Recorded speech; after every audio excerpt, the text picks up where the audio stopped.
Hello, my friends, and welcome to Youth Potential, a channel dedicated to helping young people with mental health problems.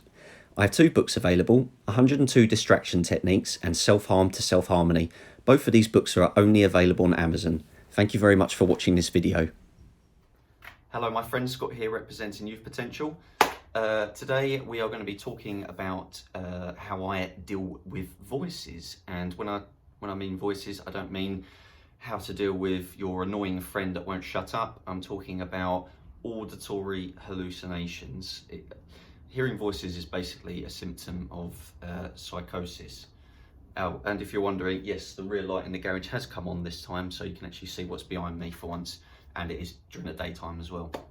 So, how do I deal with voices? Well, before I tell you how I deal with them, let me explain how I understand them. So, I've got my lovely whiteboard here, and we're going to get that in the picture. Okay, oh, there's a couple of magnets there, let's turn them upside down so they're not in the shot. Okay, so auditory hallucinations, they originate in what is known as the subconscious mind. Now, if you guys have watched my video on why self-harm is so addictive, you're going to understand this diagram. Let's just make sure that's in the shot.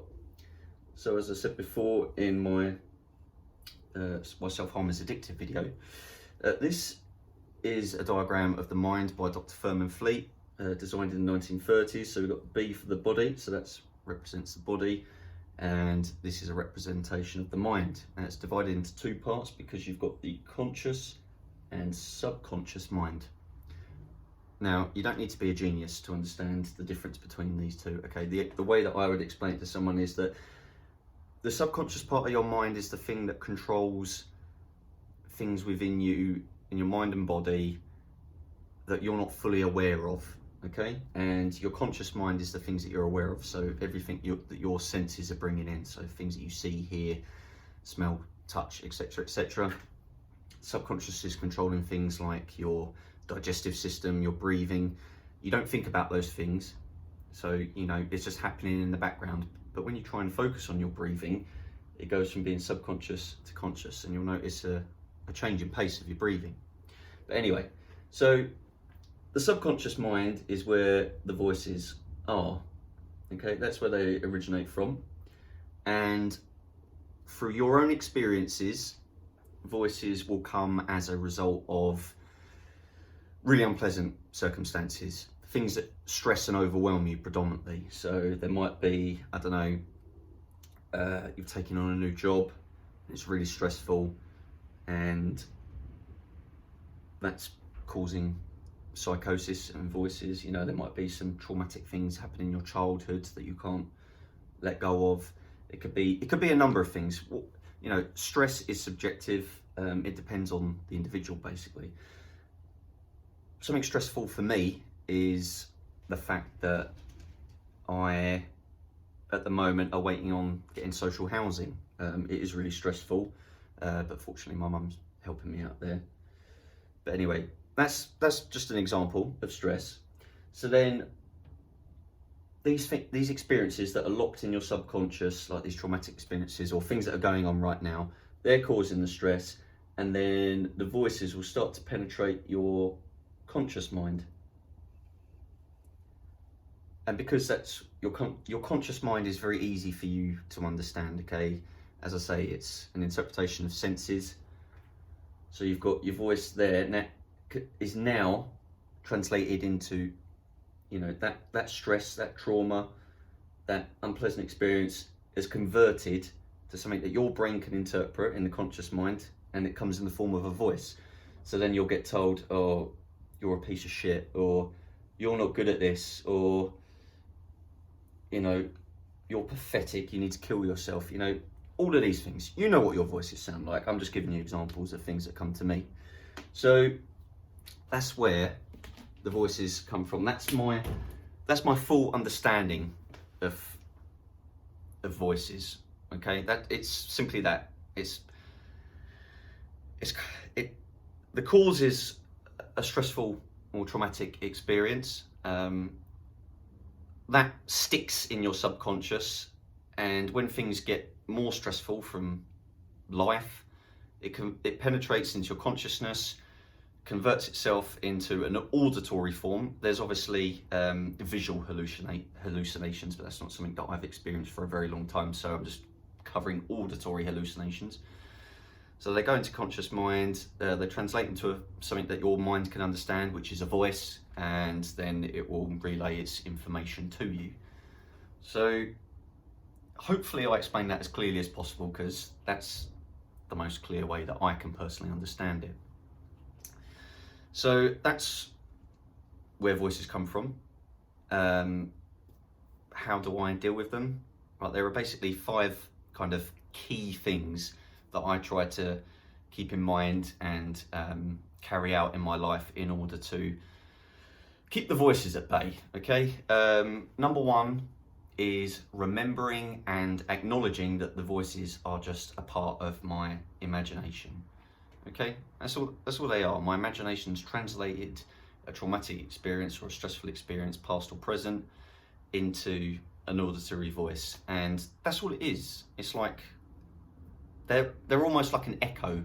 You know, sometimes you get like pictures in your mind of unpleasant experiences, okay, and they're just memories, aren't they? That's what they are. They're an image in your mind. They're just memories, and that's basically what voices, auditory hallucinations are. They're just an echo of an unpleasant experience in the form of a voice. So I try and remember that. So it's not like they're another mind or the devil or someone else that's trying to manipulate me. They're just hallucinations. They're not real. They mean nothing. Number 2 is I take antipsychotic medication. Not necessary for everyone, not a necessity, absolutely. I just find that they help me. Gives me a much stronger fighting chance. I've had to have the medication upped several times to find the right balance of dosage, but it definitely helps, and if I forget to take it, I can tell you now it does make a big difference, so the medication definitely helps. Number 3 are distractions, and there are some really important distractions here that I swear by, that are the best ones for me. There's talking to people. When I'm talking to people, my voice, that is at the forefront of my consciousness. The voices in my head are just completely fading away the more I'm engaging in conversation with someone. There's music, put my headphones in or have the speakers on really loud, kind of plays over the voices, and eventually the voices just give up because I'm enjoying the music too much. Might be dance music, might be like metal, it might be hip hop, you know, don't know. Anyway, music is brilliant for covering the voices. There's exercise as well. Started going to the gym since the beginning of this year. Definitely makes a difference. Yeah, pumping weights, doing a jog makes a good difference, and it makes me feel really good about myself. There's also writing. I really like writing. Obviously, I've written 2 books, and I'm writing my 3rd one at the moment. Sometimes I write random diary entries. Sometimes I just write letters to people that I don't even give them, but just writing, it's a good form of expression. And sometimes I even write about the voices, and I find that really helps. And video games. I absolutely love video games. Love Pokemon. I love Resident Evil. Love a bit of Call of Duty. Yeah, just playing video games. It keeps your, you know, you're using your conscious mind to focus on the game and win and play and enjoy yourself. And if you're focused on that, the voices are just completely fading into nothing. Something I do as well sometimes, if I don't have access to some of my other distractions or things to get rid of voices, I love to talk back to them. Sometimes it will be out loud, but most of the time I use my inner voice, my real inner voice, not the voices that I hear, my actual inner voice, and just scream back at them and just tell them to fuck off, or just tell them that I am amazing, or whatever they say, I say the opposite. Now, this, I'm gonna explain a bit about talking to yourself. I think you're going to benefit from this because I've always benefited from it. So let's just say you've got your conscious and subconscious mind in your body there. So you've got your voices that are in your subconscious that are trying to say nasty shit to you. Okay? Now, when you use your conscious mind to talk back, you're pushing positives, positive thoughts, positive words, positive affirmations is the correct term, into your subconscious mind. And eventually those voices can't take things like, I am amazing, I am awesome, I'm gonna win this, I'm gonna do this, I'm a great person. You keep repeating that to yourself, that goes from the conscious mind into the subconscious mind, and then naturally your body will begin to believe it, and the voices will fade away from there as well. It's called auto-suggestion or self-suggestion. It's a really powerful tool. Look it up. Honestly, it's really powerful psychological stuff. And number 5 is finding the time to relax or have fun. Voices are more often than not brought on by stress. So if you're not finding time to have fun, to relax, indulge in self-care, those voices are going to keep coming back at you. Just relaxing, whether it's a bath, a shower, just laying down, listening to music, watching TV, cuddling up with your partner, or whatever it is that you do to relax, doing those things are just going to relax your entire mind and body. And when you're relaxed, your mind's relaxed, and the voices should fuck off. Okay guys, thank you very much for watching. Leave your comments below, let me know how you deal with voices, and that'd be absolutely amazing. Thank you very much, all the best, bye.